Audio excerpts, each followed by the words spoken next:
What if there was a simple idea that could help you solve most physics problems?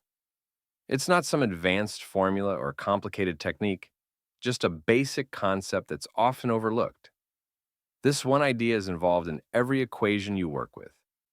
Mastering it will give you an edge when solving problems in the classroom and on exams.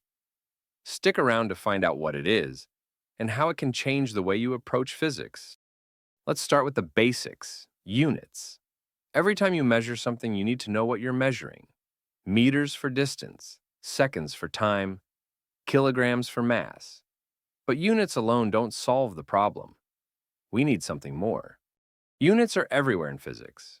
Speed uses meters per second. Force uses newtons. Energy uses joules. But what happens when these units combine in an equation? This brings us to dimensions. Every physical quantity has a dimension that describes what it's made of. Speed, for example, has dimensions of length, divided by time. Force has dimensions of mass, times length, divided by time squared.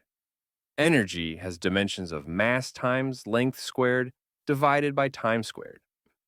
If your units or dimensions don't match, you'll know immediately something's wrong.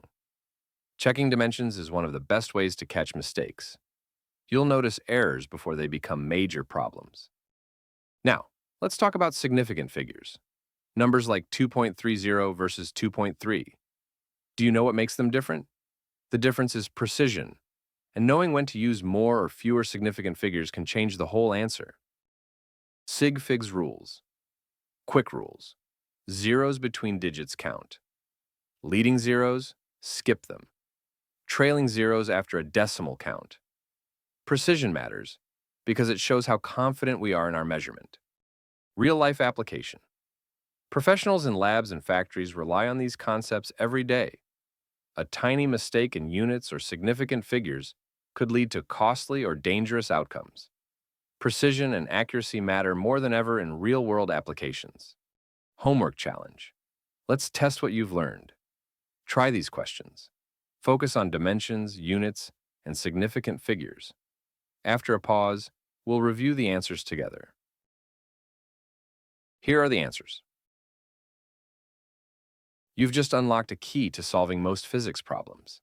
If this helped, hit like and subscribe and comment below with what you'd like to learn next. Keep practicing, and these concepts will become second nature.